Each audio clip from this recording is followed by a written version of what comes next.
Baiklah. Terus kita masuk kepada pelajaran yang baru. Bersedia anak-anak dengan buku catatan, tiada dengan pensel. Apa coba terangkan? Kita telah digalakkan, khasnya kerajaan kita Malaysia, supaya membaca Quran dengan resam Utsmani. Sebenarnya seluruh dunia Islam telah pun membaca Quran dengan resam Utsmani. Kerajaan kita salah satu dari kerajaan yang menggalakkan betul supaya kita belajar membaca resam Utsmani. Resam Utsmani lawannya resam imla'i. Resam Utsmani adalah resam kadang yang dibaca tidak menepati dengan huruf tu.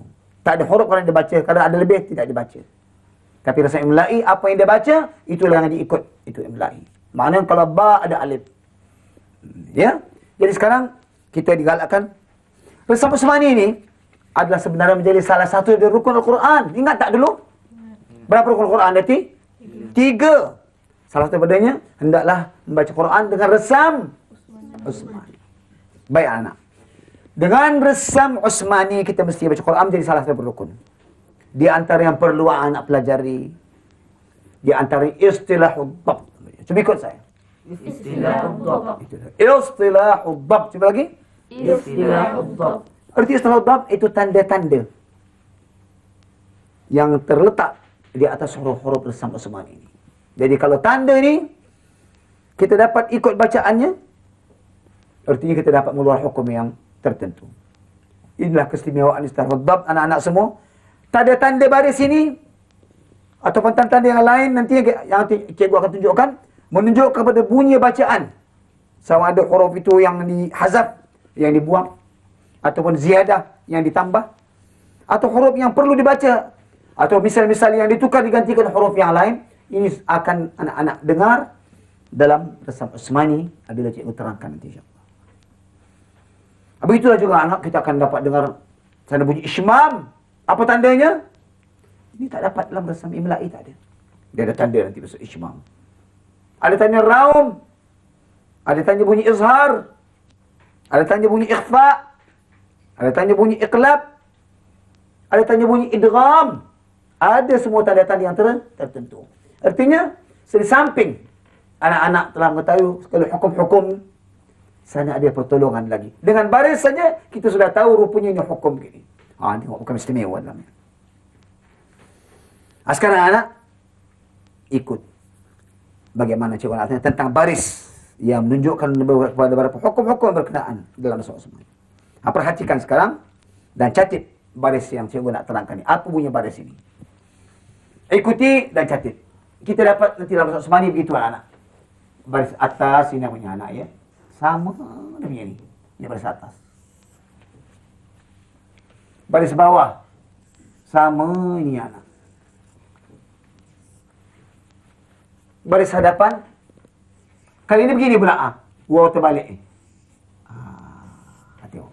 Ini semuanya baris atas 2. Ini baris bawah 2. Ini baris hadapan 2. Terbalik. Waw ni. Artinya baris 2 hadapan. Apa artinya ni? Apa maknanya? Kalau terdapat dalam sesuatu kalimah, dalam suatu bacaan. Baik, sekarang kita lihat kepada grafik anak. Aliman hakimah. Tengok dalam man tu. Barisnya kita dapat dengar, dapat lihat 2 baris ni bersamaan. Bersamaan. Apa artinya? Artinya mesti dibaca dengan hukum izhar halqi. Yakni diterangkan mimnya dengan nyata jelas tanpa dengung. Ingat, setiap kali kita dapat baris yang bersamaan, maka ini dikatakan akan timbul hukum izhar halqi. Cuba ikut semua. Aliman hakimah. Cuba. Aliman hakimah. Kenapa bacakan man? Sebab baris 2 sama. Satu ni kaedah ni. Sama semua. Baris 2 pula di bawah. Sama juga. Misalnya, tengok grafik kita. Ghasiqin idza waqab. Cuba semua ikut. Ghasiqin idza waqab. Nampak tak? Baris dua yang sama juga. Apa artinya? Hendaklah dibaca dengan terang, nyata, tanpa dengung. Tengok. Kalau kita lupalah huruf hamzah tadi, ya, kita dah tahu dengan baris. Ingat anak. Yang ketiga, baris depan. Satu betul-betul di bawah. Yang nombor dua wawunya terbalik. Satu baris macam baris depan betul itu terbalik. Coba tengok misalnya. Tengok grafik kita. Salamun hiya hatta. Ikut semua. Salamun hiya hatta. Apa kita dapati baris dua ni? Baris dua yang itu yang satu lagi terbalik ke atas. Artinya hendaklah dibaca dengan izhar, nyata terang tanpa dengung. Alhamdulillah, sekarang anak sudah dapat. Tengok. Hukumnya kita tahu izhar halqi, tapi sudah lagi satu rasam-rasam menunjukkan namanya izhar halqi. Baik, misal yang kedua pula. Perhati pula kali ini anak. Ini juga baris atas, tapi ada lain sikit. Yang bawahnya memanjang ke kiri. Ini juga baris bawah. Yang bawah memanjang ke kiri. Tengok ya. Satu panjang. Satu panjang. Yang ini pula anak-anak. Betul-betul dia punya apa? Wow, tidak terbalik. Wow kecil betul-betul. Ada baris hadapan dua. Ya. Apa artinya ni? Tapi ingat anak. Dia tidak bertemu dengan huruf sabdu. Tak ada. Ini. Bila kita jumpa kalimah baris dua bawahnya memanjang ke kiri, sama ada atas masih di bawah, dan dua berturut-turut tanpa bertemu dengan huruf sabdu.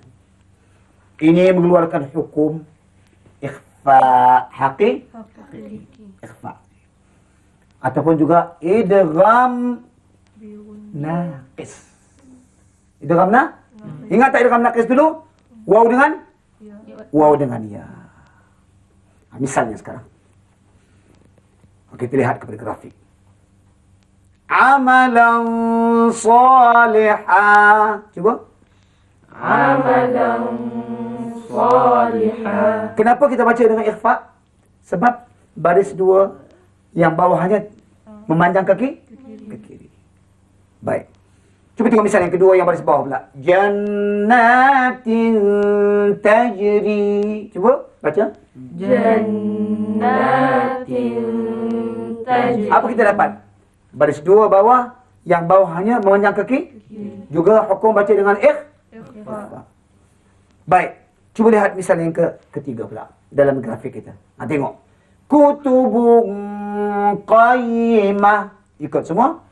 Kutubun qayyimah. Apa kita dapati? Baris hadapan berturut-turut. Dalam tiga misalnya kita dapati tidak bertemu dengan mana ada sabdu? Sad tak ada sabdu. Ta tak ada sabdu. Qaf tak ada sabdu. Maka sini katakan hukum ikhfa haqiqi. Begitu juga dalam misal macam ini, dia bertemu pula dengan dua huruf ini. Apa? Seperti wa walidi wa ma walad. Cuba ikut semua. Wa walidi wa ma walad. Tengok, baris dua di bawah yang panjang ke kiri bawahnya bertemu dengan huruf yang tak bersabdu. Juga hukumnya nama idgham naqis. Lagi satu juga yauma idzin yasduru. Cuba. Yauma idzin yasduru. Juga namanya idgham naqis juga. Jadi kita dapat ya anak. Apabila huruf yang memanjang di bawah bertemu dengan huruf yang tanpa sabdu, keluar dua hukum. Yang pertama ikhfa haqiqi, yang kedua idgham naqis. Baik. Seterusnya anak. Kali ini kita dapati sama juga ni. Tapi kali ini bertemu dengan sabdu pula. Sabdu. Tadi tanpa sabdu, kali ini bersabdu dengan sabdu. Apa hukumnya sekarang? Hukumnya namanya idgham. Idgham kamil. Cuba ikut semua. Idgham kamil. Bila? Ketika tanda-tanda yang 3 ini tadi, yang memanjang di bawah, kemudian yang berturut-turut dia punya waw, bertemu huruf sabdu, dia keluar hukum idgham kamil. Cuba tengok misalnya. Lihat kepada grafik kita. Abadar radiyah. Ikut semua. Abadar radiyah. Masukkan ke dalam ra. Yawma idzil la khabir. Coba. Yawma idzil la khabir. Khairum min alfi. Khairum min alfi. Semua misalnya ada idgham. Idgham kamil. Boleh juga kita kata nanti idgham apa? Idgham bila gunnah. Ya, idgham al-gunnah ada juga, tapi yang tepat idgham kamil. Sudah dapat anak. Sudah 3. Kali ini kita cuba begini pula anak, lihat. Satu baris diganti pula dengan mim pula ni di baris atas. Satu lagi dengan mim baris bawah. Baris hadapan pula begini. Satu juga apa? Begini dengan mim. Apa pula artinya satu baris dengan mim? Baris bawah dengan mim. Apa artinya? Artinya bacaan ni mesti dibaca dengan iqlab. Ingat. Apa bacaannya dengan? Iqlab. Asal ada baris satu, ada diikuti oleh mim, maka dibaca dengan hukum iqlab. Apa misalnya? Lihat grafik itu sekarang. Ma'am biqadar. Cuma ikut. Ma'am biqadar. Nampak tak? Tengok dalam grafik tu. Satu baris, ada mim diikuti. Ini baris atas namanya. Jadi, ma'am biqadar. Lagi. Ma'am biqadar. Baris bawah pula tengok. Ada satu baris, ikuti dengan mim. Zawjin bahij. Zawjin bahij. Apa bacaannya dengan hukum Iqlab. Kita tahu hukum iqlab berarti tukarkan nun jadikan mim. Baik, baris depannya yang berturut-turut ini tetapi ditukar dengan mim. Kalau turut-turut ni tadi kan ditukar dengan mim. Cuba tengok. Sami'un basir. Ya. Sami'un basir. Lagi dengar. Sami'un basir.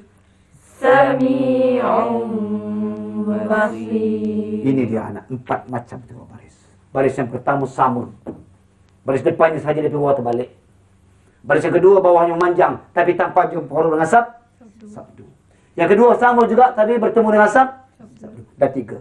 Yang akhirnya satu baris diikuti dengan huruf mim kecil. Bawah atau depan dia baca dengan hukum iqlab. Tengok keistimewaan dalam bersama Utsmani anak-anak semua. Kalau kita belum belajar lagi, tapi menambahkan lagi. Kalau kita belum tahu lagi, kita menambahkan hukum yang telah kita dapat. Walaupun tak tahu hukum, bacaan telah kita dapat. Jangan lupa, 4 tanda ini. Yang sama. Macam izhar. Yang ini, kalau tanpa sabdu namanya ikhfa. Kemudian kalau tanpa sabdu namanya idgham. Kemudian kalau ada macam ini dengan mim namanya iqlab. 4 hukum. Cikgu akan tanya, lagi misal. Supaya nak dapat baca tidak mengikut apa yang telah dia ikut Rasul Utsmani punya tanda-tanda istilah khutbah. Baiklah, kita bertemu anak-anak. Wassalamualaikum warahmatullahi wabarakatuh. Pada pelajaran yang lalu anak-anak, anak telah pun diterangkan tanda-tanda yang dikatakan istilah khutbah dalam Rasam Utsmani dari segi baris-baris, khasnya baris 2. Baris-baris ini menunjukkan kepada hukum-hukum tajwid yang tertentu.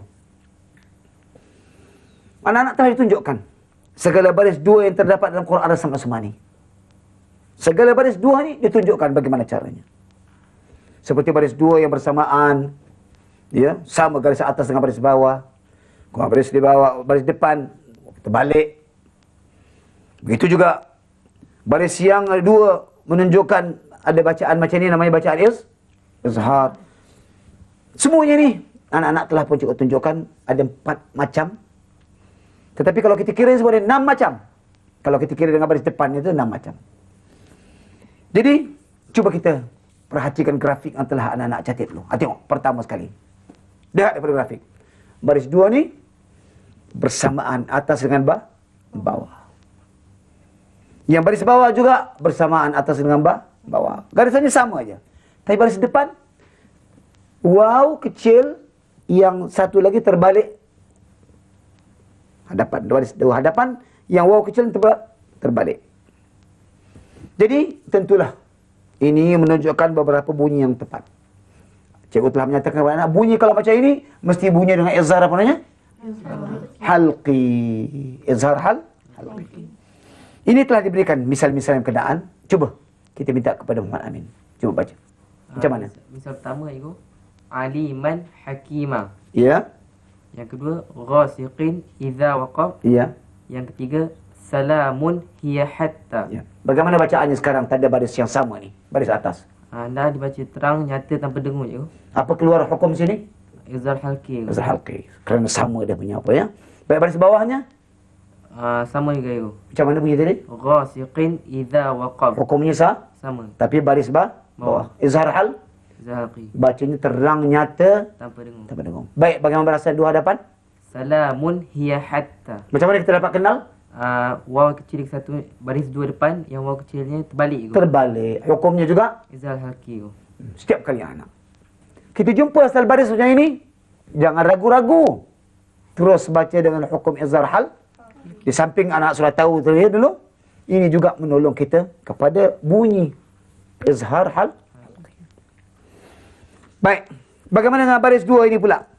Cuba tengok kepada grafik kita. Baris atas ada 2, bawahnya memanjang ke kiri. Begitu juga baris di atas. Baris bawah ya. Atas dengan bawah, tapi yang bawah memanjang juga ke kiri, baris bawah. Tapi baris depan lain pula. Waw kecil berturut-turut. Ini apa pula bacaan ni? Bagaimana pula tanda macam ni? Cuba terangkan, kita minta kepada Halilah. Baris 2 yang tidak bersamaan ini ialah baris 2 di atas, di bawah dan hadapan yang mempunyai waw kecil berturut-turut, tidak diikuti dengan sabdu. Oh, tak ada sabdu. Syaratnya tak ada? Sabdu ya. Pada huruf yang temui nanti. Artinya, hendaklah dibaca dengan hukum ikhfa' hakiki dan juga dibaca dengan idgham nakis. Ini dia anak-anak tengok. Kalau kita jumpa nanti dalam kalimah-kalimah yang tertentu, baris di atas 2, bawahnya manjang ke kiri. Itu juga baris di bawah 2, memanjang ke kiri yang bawahnya. Tapi baris depan turut-turut. Kalimah yang ditemui tak ada huruf sabdu. Kata Halilah, keluar 2 hukum. Ikhfa' haqiqi, lagi satu idgham naqis. Tapi cikgu nak dengar pula bagaimana misal yang tersebut ini. Boleh tak kita terangkan? Cuba kita tanya kepada Izzat. Bagaimana yang dikatakan tadi yang boleh ikhfa'? Macam mana? Amalan salihah. Ya. Jannatin tajri. Ya. Kutubun qayyimah. Ini namanya hukum apa? Ikhfa' hakiki. Mana nak kenal kafifi? Kerana tanwin bertemu sad. Kita kena kita tanwin ke kita tanya pasal baris sekarang? Baris. Baris. Cuba, baris apa kita dapat sekarang? Baris 2 yang bawahnya memanjang ke kiri. Betul. Baris di hadapan macam mana pula? Hadapan waw berturut-turut. Turut-turut. Bacaannya ikhfa'. Hakiki. Semuanya dengung dan juga ada berbunyi antara izhar dengan idgham. Baik, lagi satu kata tadi, Halilah ada satu hukum lagi apa? Wa walidin wa ma walad. Ya. Wujuhu yawma idzin. Jadi, 2 hukum. Ikhfa' haqiqi dan juga idgham naqis. Bukan idgham kamil ya, idgham naqis. Alhamdulillah. Tengok baris saja sudah dapat menimbulkan hukum yang berkenaan. Seterusnya, cikgu dah bertanya pula kepada Zahratul Lail. Sama juga tanda tadi. Baris bawah memanjang ke kiri. Ya, baris depan berturut-turut. Tetapi kali ini bertemu pula dengan sabdu. Huruf yang temunya ada sabdu. Apa macam pula? Apa kita nak baca? Apa faedah daripada sekarang? Cuba kita minta kepada Zahratul Lail. Hendaklah dibaca dengan idgham kamil, cikgu. Hendaklah dibaca dengan Idgham kamil. bukan naqis. Bukan. Idgham kamil artinya masukkan dengan sempurna. Boleh bagi misal? Misalnya Abadar radhiyallah. Abadar radhiyallah. Ya. yauma idzil la khabir. Yauma idzil la khabir. Lagi? Yang ketiga, khairum min alfi. Khairum min alfi. Tengok anak. Setiap kali baris yang kita tak bersamaan tadi, yang turut-turut dua itu, jumpa dengan satu huruf bersabdu. Jangan ragu-ragu anak-anak. Terus kita masukkan huruf ni ke dalam huruf yang kedua yang bersabdu tadi. Tapi lihat, kalau mim, kita dengungkan. Kalau nun, kita dengungkan. Tapi kalau ra, dengan lam, jangan baca dengung. Abadar, tak ada dengung. Nun dengan mim aja dengung. Sebab kita dah tahu nun dan mim bersifat dengan gun. Ra tak ada. Tak boleh kita baca abadar. Yauma idzil. Tak boleh. Dia hanya masuk saja. Dia berterjumlah masuk idgham idgham kamil. Tepat. Inilah faedah yang kita dapat daripada tanda-tanda ini. Seterusnya saya bertanya kepada Taha pula. Bagaimana kata Taha? Tanda satu baris tadi, ya, diikuti dengan mim kecil pula. Satu baris diikuti dengan mim kecil. Baik baris atas, baris bawah. Kalau baris depan, dia ikut juga. Bagaimana? Apa faedah? Apa sekarang ni? Ini adalah juga baris 2 hendaklah dibaca dengan hukum iqlab. Dengan hukum? Iqlab. Ini juga baris 2 katanya. Tapi ditukar dengan mim tadi, baris 2 juga. Jadi apa artinya sekarang? Apa artinya? Artinya hendaklah baca dengan iqlab. Yalah, apa nak buat dengan baris ni? Tukar dengan mim. Tu tanda mim kecil, tukar dengan Mim. baris satu lagi tukar dengan mim. Jadi bunyinya iqlab. Baik, bagi misal. Ma'an biqadrin. Ma'am biqadarin. Lagi sekali. Ma'an biqadarin. Ya, kita nampak. Cuba kita lihat grafik kan. Satu baris diikuti dengan baris dengan mim yang ditukar. Baris di atas. Baik, baris bawah. Zawjin bahij. Zawjin bahij. Ditukar dengan mim juga. Hukum iqlab juga. Lagi, baris depan. Sami'un basir. Sami'un basir. Baris depan ada mim. Tak ada sabdu. Kali ini tak ada sabdu anak. Ini katanya bacaan iqlab. Kita sudah tahu iqlab ada 3 perkara yang mesti ditunaikan. Ingat tak? Tukar nun atau baris 2 jadikan bunyi mim. Kedua hendak di ikhfakan. Yang ketiga hendak di dengungkan. Alhamdulillah. Kita telah faham segala misal yang diberikan, itulah dia. Jadi kita dapat anak-anak 6 tanda yang terdapat ini mengeluarkan hukum apa? Izhar, hukum ikhfa haqiqi, idgham naqis, idgham kamil, hukum iqlab. Di samping kita mempelajari hukum tajwid, kita dapat pula rasam asmani punya tanda-tanda ni. Pelajaran baru kita anak-anak, cuba sediakan pensel dan juga buku catatan. Kali ini anak-anak, lihat. Apa ini anak-anak? Dalam Quran dia begini ada. Kalau kita besarkan begini. Apa ini? Selalu terletak di atas huruf. Ini asalnya huruf kha. Dia ambil kepalanya, dibuang titiknya. Kenapa tak ambil huruf ha lagi senang? Tetapi ini ada makna. Bila ada macam ini, makna khiffah. Cuba kata? Khiffah. Makna khiffah, makna senang, mudah. Kerana kalau kita nak berhenti, selalu kita wakafkan, dia mati kan?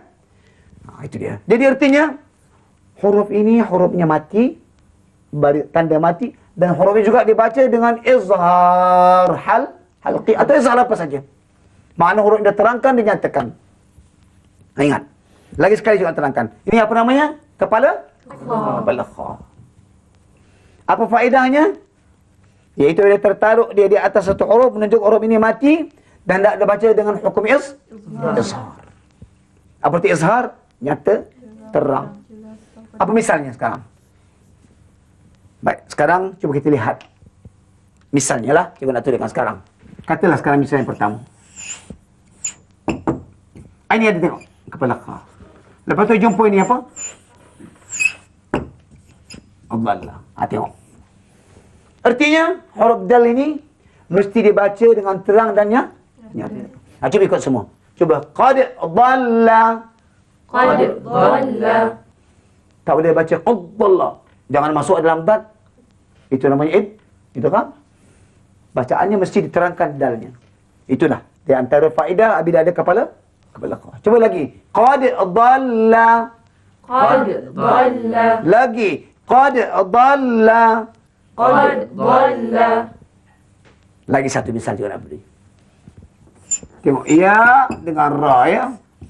Tengok. Thawaba. Ini tengok kepala kha. Tengok. Dal ada kepala kha tak? Ini tha. Jangan baca yurid. Baca yurid. Cuba. Yurid. Yurid thawaba. Cuba. Yurid thawaba. Kalau kita baca yurid, artinya kita tidak mengamalkan kepala kha. Kalau kita baca qad dhalla, artinya kita tidak mengamalkan kepala kha. Itu dia anak. Kalau berjumpa dengan huruf nun yang mati ataupun mim, di sini lah keluar namanya izhar juga, tapi izhar halqi ataupun izhar syafawi. Apa misalnya? Katalah sekarang. Tengok nun kita dekat kepala kha. Ini dia. Cuba nak baca? Boleh baca? Boleh baca tak ni? Boleh. Cuba baca. Min khairin. Itu dia. Jadi nun ni mesti mati, terang dan nyata. Sebab dia nun ada dengung kan? Tanpa dengung. Min khairin. Cuba semua. Min khairin. Kalau huruf nun sama mim, hukumnya izhar halqi atau izhar syah. Tapi kalau bukan nun, namanya izhar semata-mata. Macam tadi. Qad izhar saja. Yurid izhar. Tapi kalau nun dengan mim, kita akan tebak. Macam mana dengan mim? Baik sekarang. Ini dia. Ini mim. Ada kepala kha. Nampak ni? Ini kepala kha. Kepala kha lah ni. Cuba baca. Hum fiha. Kenapa baca dengan tak dengung kan? Sebab dia jadi izhar. Soal apa Syah? Tengok anak-anak. Bagaimana dalam bahasa Osmani. Asal letak aja kepala kha, mesti baca dengan nyata, izhar dan terang. Kalau dapat nun dengan mim, dia baca dengan hukum izhar halqi atau dia baca dengan izhar syafawi. Ini dia, alhamdulillah. Inilah faedah kepala kha. Itu satu padanya. Kemudian anak-anak, terus kita masuk kepada tanda yang satu lagi. Ini dia pula anak-anak. Tentu anda tahu ini apa namanya? Sabdu. Sabdu ni diambil daripada kepala sin. Asalnya sin, tengok. Ini sin kan? Ini sin. Dibuang badan dia, tinggalkan dia punya apa? Pangkalnya. Buang badan dia dari sini. Asalnya namanya syiddah. Ya? Syiddah. Diambil kepala dia, sabdu. Apa faedahnya sekarang? Huruf ini mesti dibunyikan 2 kali. Kalau kita huruf bersabdu, huruf ini mesti dibunyikan 2 kali. Mana kenal kita kan 2 kali? Cuba dengar. Cuba anak-anak baca ini. Cuba baca. Abba. Cuba baca. Cuba baca. Abba. Sama ke tidak? Sama. Artinya sabdu ni hurufnya 2 kali? Abba. Jadi setiap huruf yang ada bersabdu, maka artinya hendaklah huruf itu dibunyikan 2 kali. Sudah kita tahu, alhamdulillah. Dah 2. Kepala kha 1, sabdu 1. Seterusnya, tanda yang ketiga. Apa tanda ketiga ni anak? Nun di atasnya ni. Tengok ya. Ada mim kecil. Ini istilah hukam. Nun di atasnya ada kepala mim kecil. Apabila kita bertemu macam ini keadaannya, tadi sana tentang baris 2, standard dengan baris mim. Sini kita dapat nun. Ada baris? Tak ada baris? Tak ada. Artinya nun ini mesti dibaca dengan ikhlas. Ingat anak, setiap kali ada nun, atasnya ada mim, maka wajib kita baca dengan ikhfa. Baik, kita tengok grafik sekarang. Itu dia tu. Nampak? Yang pertama, cuba ikut semua. Min ba'di. Ya. Min ba'di. Bacaan ikhlas tak? Nun tukar jadi mim. Dia dengungkan, baca dengan ikhfa. Itu baris bawah ya. Man bakhila. Man bakhila. Baris atas pula. Tadi min, tadi mam pula. Ada juga nun atasnya kepala. Ada mim kecil. Baca dengan ikhlas. Baris depan pula. Tumbitu. Tumbitu. Juga baca dengan ikhlas. Jadi setiap kali. Kalau ada nun, ada di atasnya mim, jangan juga ragu-ragu baca dengan hukum apa? Ikhlas. Terus kita masuk kepada bahagian keempat. Kalau kita dapat satu huruf, nun, ataupun mim, apa saja huruf tak ada tanda pula. Tak ada tanda ni. Macam mana nak baca ni? Mati ke? Apa bagaimana? Ini menunjukkan hukum ikhfa. Hukum ikhfa. Sama ada ikhfa haqiqi ataupun ikhfa syafawi. Cuba kita lihat kepada grafik kita sekarang anak ya. Lihat. Man dzalladzi. Cuba catat semua. Ikut tengok grafik kita. Man dzalladzi. Nun ada tanda tak? Tak ada tanda. Apa artinya? Hendaklah dia baca dengan hukum apa? Ikhfa haqiqi. Bila saja dia dapat nun ada tak ada tanda, dengan syarat tidak bertemu dengan huruf sabdu. Ingat, nun tanpa tanda, mim tanpa tanda juga. Bertemu dengan huruf tanpa sabdu, dia baca dengan hukum ikhfa. Baik, kalau mim, lihat. Tarmihim bihijarah. Cuba semua. Tarmihim bihijarah. Apa hukumnya? Ikhfa syafawi. Mana tahu? Sebab mim tak ada bertanda mati. Bertemu pula dengan ba. Namanya ikhfa syafawi. Tak ada tanda, jangan taruh tanda. Kalau taruh tanda kepala kau jadi hukum izhar. Nun dan mim yang tak ada tanda, maka terus kita kata hukum ikhfa haqiqi ataupun hukum ikhfa syafawi. Jangan lupa misalnya. Lagi sekali juga. Man dzalladzi. Ya, cuba. Man dzalladzi. Lagi satu. Tarmihim bihijarah. Tarmihim bihijarah. Itu dia anak. Seterusnya anak. Kalau nun juga yang tak apa tanda. Tak ada tanda. Jumpa dengan huruf yang tak ada sabdu. Ya. Yang tak ada sabdu. Bukan saya keluarkan ikhfa haqiqi. Di situ juga keluar juga hukum idgham naqis. Idgham naqis. Apa misalnya? Miwalin. Coba. Miwalin. Man yu'minu. Man yu'minu. Itu dia anak.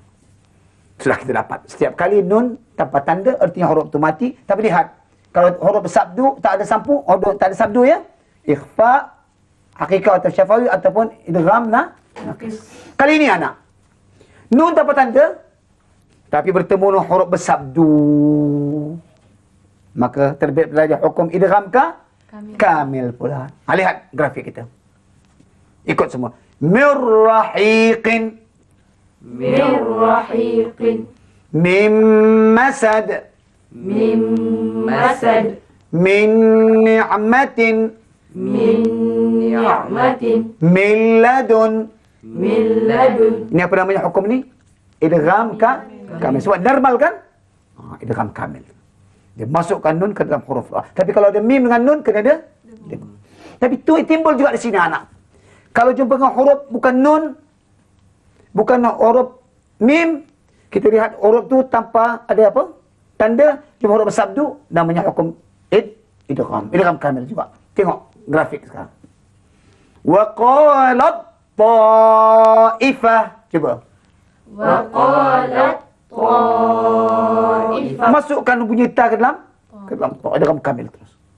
Lagi satu. Yalhadzalika. Cuba. يلهذ Yalhadzalika. Tengok berapa tanda yang kita dapat anak-anak. 5 tanda ni. Semua mengeluarkan hukum-hukum yang tertentu. Jadi bukan baris 2 pula tanda-tanda ni. Hingga kita bertemu, cikgu akan tanya anak-anak tentang beberapa tanda yang kita dapat bersama-sama ini. Wassalamualaikum warahmatullahi wabarakatuh.